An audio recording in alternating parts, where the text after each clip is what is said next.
নমস্কার বন্ধুরা, সঙ্গীতার life cycle চ্যানেলে আপনাদের আরও একবার স্বাগত। আজকে আমি আপনাদের জন্য এনেছি একদম restaurant style pink sauce pasta, আর যার টেস্ট একদম অসাধারণ। আপনারা বাড়িতেই একদম রেস্টুরেন্টের মতো এই রকম পিঙ্ক সস পাস্তা বানিয়ে ফেলতে পারেন। তো চলুন দেখে নিই আজকের এই রেসিপিটি। এই পাস্তাটি বানানোর জন্য এখানে 250 গ্রাম মতো পাস্তা নিয়েছি। 2 টেবিল চামচ অরিগ্যানো আর 2 টেবিল চামচ চিলি ফ্লেক্স নিয়েছি। একটি বিটরুটকে খুব ভালোভাবে গ্রেট করে নিয়েছি।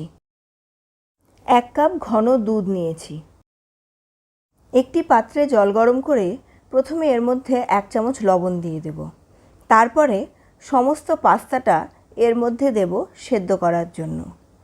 যখন জলটা গরম হয়ে যাবে তখন এর মধ্যে 2 টেবিল চামচ মতো রিফাইন্ড অয়েল দিয়ে দেব। এর ফলে পাস্তাটা যখন সেদ্ধ হবে তখন একে অপরের সঙ্গে গায়ে গায়ে আঠা হয়ে আটকে যাবে না, একদম আলাদা থাকবে। অন্য একটি কড়াই নিয়েছি। কড়াইটিকে গরম করে এর মধ্যে কিছুটা বাটার দিয়ে দেব। বাটারটা যখন মেল্ট হতে থাকবে তখন এর মধ্যে ফাইনলি চপড করে রাখা 2 কোয়া রসুন দিয়ে দেব। এবার বাটার ও রসুন একসঙ্গে ভালোভাবে ভেজে নেব। তবে রসুনটাকে একদম লাল করে ভাজবো না। অন্য আরেকটি কড়াইতে দুধ জাল দিয়ে নেব। দুধ জাল দিয়ে নেওয়ার সময় দুধের মধ্যে 3টি তেজপাতা, 2টি লবঙ্গ ও একটি ছোট পেঁয়াজ দিয়ে দেব। এতে দুধের টেস্ট একদম চেঞ্জ হয়ে যাবে। এখানে পেঁয়াজটাকে কিন্তু আমি কুচি করে দেইনি, গোটা একটা পেঁয়াজই এর মধ্যে দিয়েছি এবং এরপরে লো ফ্লেমে ঢেকে রেখে দুধটাকে ধীরে ধীরে জাল দিয়ে নেব।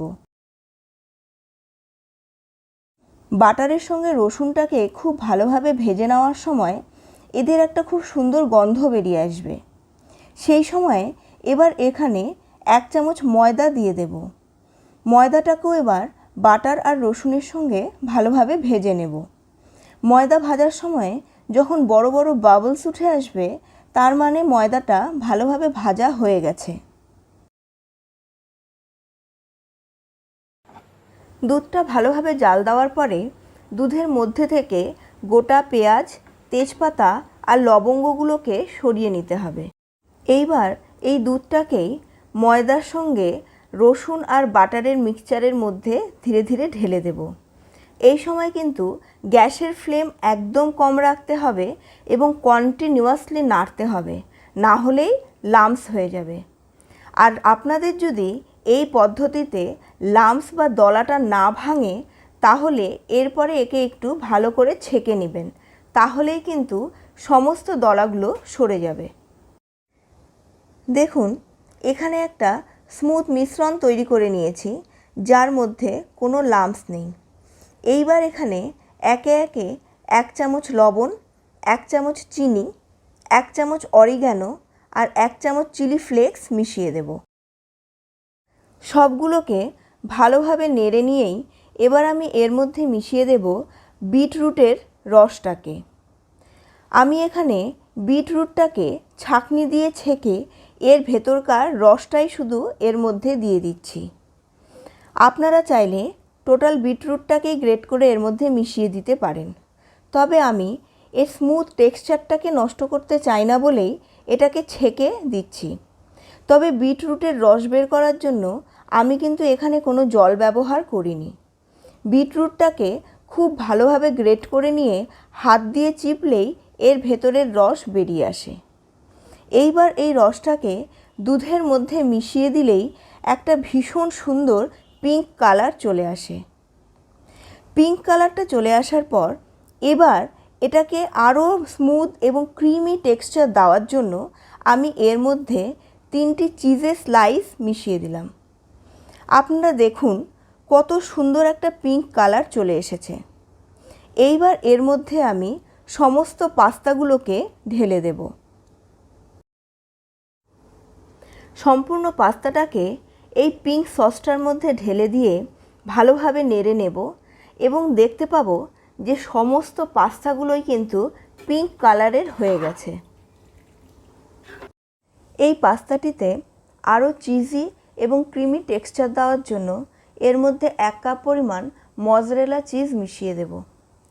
মজরেলা চিজটা গলে গেলে এই পাস্তার টেক্সচারটা একদম দোকানের মতো হয়ে যাবে, আর এর টেস্ট আর ফ্লেভারও একদম রেস্টুরেন্টের মতনই হয়ে যাবে। বন্ধুরা, আমার restaurant style pink sauce pasta বানানো একদম কমপ্লিট। আর এর টেক্সচার দেখে আপনারা নিশ্চয়ই বুঝতে পারছেন এটা একদম রেস্টুরেন্টের মতনই হয়েছে। আর এর ফ্লেভার আর টেস্ট সেটাও কিন্তু একদম রেস্টুরেন্টের মতন।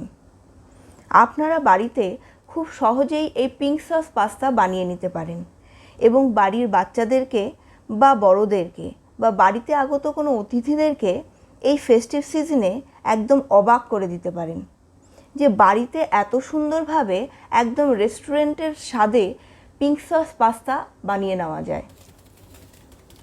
এবার এর ওপর দিয়ে 1 চামচ গোলমরিচের গুঁড়ো ছিটিয়ে দেব।